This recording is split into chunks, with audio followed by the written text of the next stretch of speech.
Hello friends, we have almost covered three methods how to calculate Karl-Pearson coefficient of correlation. This is the fourth and the final method, that is step deviation method.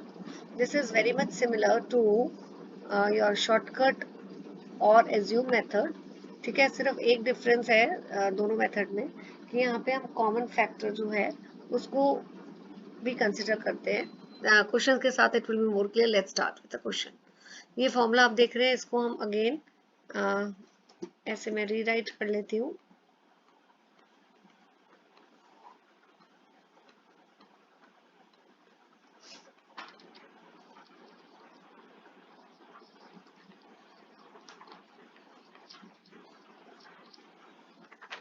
ठीक है, इस तरह आप इसको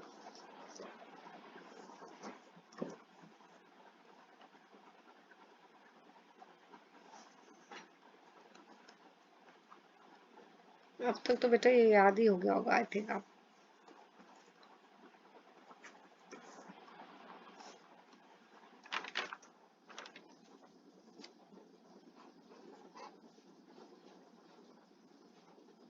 ऐसे चलिए question करें. Same question है, आंसर आपका इसका 1 ही आएगा जैसे प्रीवियस था. तो एक ये लाइन और ऐड कर देते हैं हम फॉर दी वैल्यूज. हम लिखेंगे ना अभी.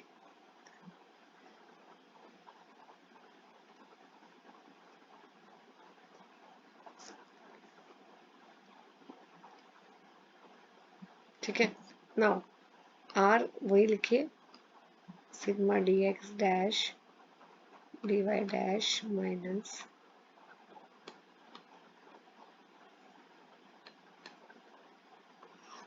एक एक स्टेप बेटा मैं आप लोगों के लिए लिख रही हूँ ताकि आप लोगों को समझ आए और कोई कंफ्यूजन ना रहे.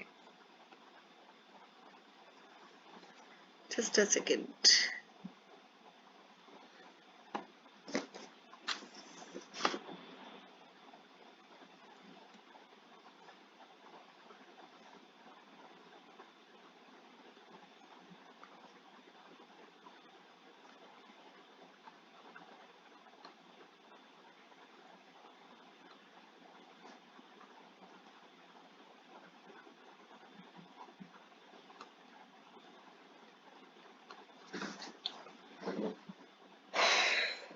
चलिए क्वेश्चन को करते हैं. ठीक है, ओके. न्यूमरेटर में देखिए n है, तो n तो हमें पता है कि 7 ही है. अब हमें क्या करना है, dx डैश निकालना है और dy डैश निकालना है. लेकिन आप dx डैश तभी निकालोगे जब आपके पास dx होगा. ये तो वट ऑब्वियस है. तो dx क्या होता है बेटा, it is x minus A. dy क्या होता है, y माइनस ए. तो सबसे पहले तो dx और dy निकालिए, वो हम कर चुके हैं प्रीवियस वीडियो में. ये है x माइनस ए और ये है y माइनस ए. एज्यूम मीन 18 और ये इधर y की. तो ये सेम पिछले वाले क्वेश्चंस का ही है, तो मैं सिर्फ वैल्यू कॉपी कर रही हूँ. ठीक है, ये अब मैं आपको ये वाला एक्सप्लेन नहीं करूँगी कि कैसे निकाला था. उसके लिए अगर आपने नहीं प्रीवियस वीडियो देखी है तो पहले आप देखिए dx और dy कैसे निकालते हैं. एक वैल्यू मैं फिर भी आपको बता देती हूँ कि फर्स्ट वैल्यू, बाकी आप अपने आप निकाल भी सकते हैं, कि पहले x वैल्यूज लेंगे, दैट इज ये जैसे फर्स्ट है आपकी 12 है ना, तो 12 माइनस ए 18. तो पहले x वैल्यू और फिर एज्यूम वैल्यू माइनस करेंगे, तो ये आ गया -6. फिर 15 minus 18 minus 3 then 0. 18 minus 21, sorry अब है पहले x लेना है तो 21 माइनस 18. पहले हमेशा x वैल्यूज लेनी है. 24 माइनस 18, 27 माइनस 18, 30 माइनस 18. ठीक है, अब dy भी ऐसे ही निकालोगे तो 6 माइनस 10 माइनस 4. तो बाकी वैल्यूज अब मैं लिख रही हूँ क्योंकि हम प्रीवियस वीडियोस में कवर कर चुके हैं. राइट, 2 4 6 8. अब आप निकालोगे dx डैश और dy dash. What is dx dash बेटा, ये जो dx डैश क्या है, ये जो आपने dx निकाला है उसमें देखेंगे कोई कॉमन फैक्टर है या नहीं। कॉमन फैक्टर है तो dx वैल्यूज को डिवाइड करिए कॉमन फैक्टर से, and same for dy dash. यहाँ हम dx डैश निकालते, कॉमन फैक्टर देखो dx में आप वैल्यूज देखिए, ये सारी वैल्यूज को कॉमन फैक्टर क्या है, इट इज 12 नॉट 2, 12 3 से डिवाइड हो जाएंगी, तो कॉमन फैक्टर क्या हो गया यहाँ पे, it is dx divided by common factor which is 3। तो सबको 3 से डिवाइड करो, ये सारी जो dx वाली वैल्यूज है इसको 3 से, -6/3, तो ये -2 हो गया, -3/3, देन 0, देन 3/3, सबको आप कॉमन फैक्टर 3 से डिवाइड करो। ये सारी वैल्यूज 3 के टेबल में आती है ना, 3 के मल्टीपल है, तो 3 कॉमन फैक्टर हुआ। Then 6 divided by 3, 9 divided by 3, 12 divided by 3। इसी तरह dy डैश, अब देखो dy का इसमें कॉमन जो फैक्टर है वो कौन सा है बेटा, वो 2 है, सब 2 के टेबल में आते हैं या 2 के मल्टीपल्स है, तो क्या हो जाएगा dy/c विच इज 2। तो dy की सारी वैल्यूज को आप डिवाइड करोगे 2 से, -4/2, -2/2, देन 2/2, 4/2, 6/2 एंड 8/2, ऐसे। अब इसमें क्या दिया है, सिग्मा से पहले आप देखोगे ना dx डैश और dy डैश को मल्टीप्लाई करो, तो यानी कि ये यहाँ पे देखिए, ये dx डैश और dy डैश इनकी वैल्यूज को मल्टीप्लाई करोगे, इन दोनों, इन सबको, दोनों कॉलम्स को, तो मैं डायरेक्टली लिख रही हूँ, राइट। अब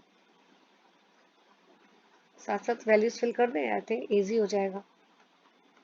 तो dx dy डैश इसका सम टोटल भी निकालेंगे आप, इसका आ रहा है, आप टोटल करिए dx और इसका 35 आ जाएगा, तो ये आप 35 इधर लिख दो। अब आपको क्या बोला है, dx डैश है उसका सम टोटल निकालो, इसका, इस कॉलम का, तो पहले नेगेटिव वैल्यूज को अलग से ऐड कर लो, ये हो गया -3, और इस सब को अलग से ऐड कर लो, 4 + 3 7, 7 + 2 9, 9 + 3 12, तो ये हो गया 9, तो इसका टोटल है 9।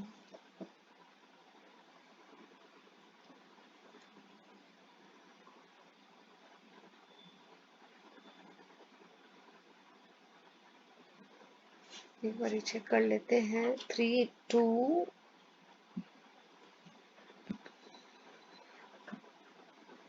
क्या था ये वाला आपका,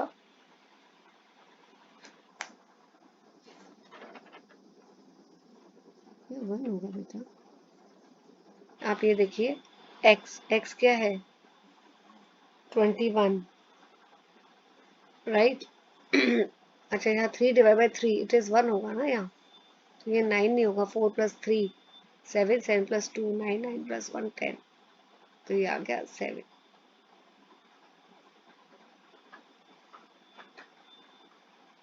सेवन है, तो यहाँ आप 7 लिखेंगे। अब dy डैश इसका सम टोटल कितना है, आप पहले इसको लो -3, फिर 4 5 6 7 8 9 10, ये भी वही है 7 आ रहा है।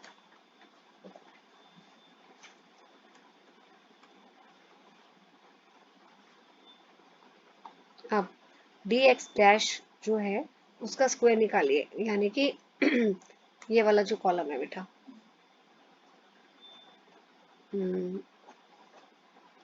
ये dx जो है ये वाला कॉलम, वो लिखिए और उसका स्क्वायर निकालिए, तो -2 इंटू ये वाली, -2 इंटू -2 देन 1, सब वैल्यूज का स्क्वायर निकाल दो, 2 का स्क्वायर, 3 का स्क्वायर, 4 का स्क्वायर, और इसका टोटल फिर आप निकालो, टोटल इसका आ रहा है